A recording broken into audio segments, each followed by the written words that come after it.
Well, good evening, ladies and gentlemen. Murad here. This is my first standalone video, if you like. So I'm not that confident, but bear with me because it's going to be good. Disclaimer first.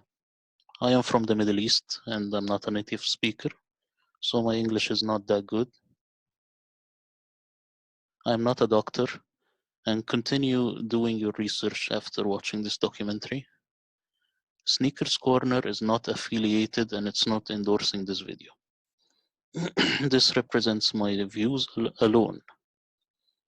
Now make sure to have something to drink as this is going to be a long ride. Segment 1, History. You see, before we talk about COVID-19, we have to look at history in general. Before we delve into the topic, we must know that JFK was assassinated in 1963. Now, a lot of conflicting opinions started proliferating. We will start at 1967. This is a CIA document on the term conspiracy theorist. And as you can see here, this word psych means psychological operations. Now, this is the document CIA Doc 1035-960, and it was against the Warren Report.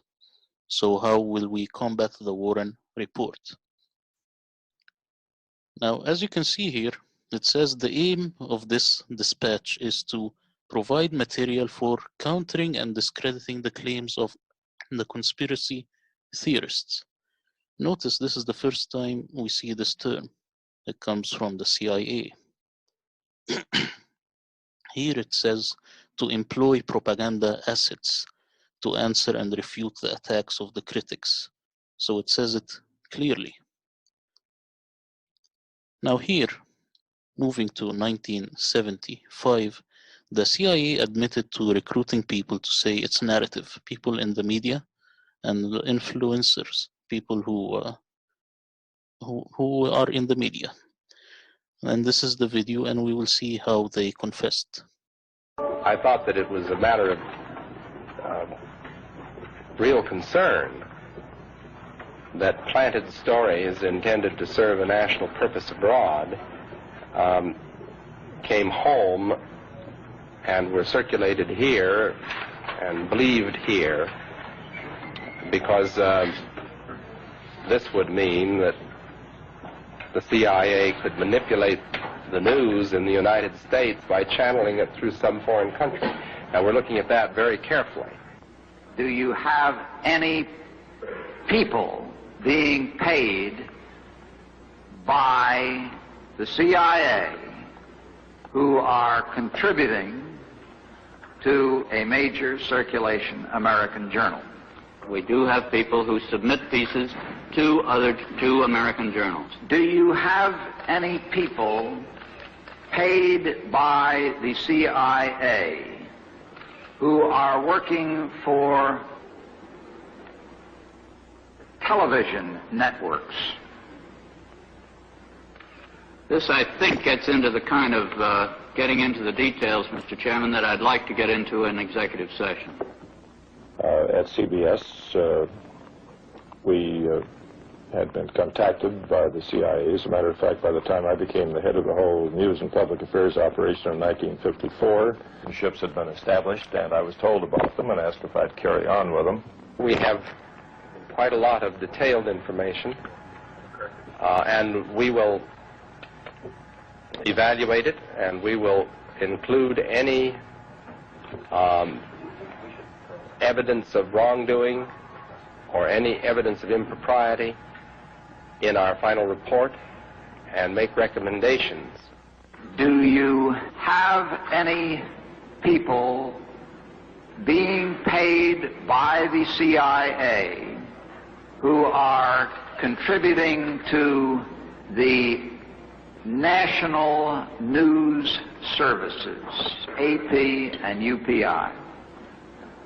Well, again, I think we're getting into the kind of detail, Mr. Chairman, that I'd prefer to handle in executive session.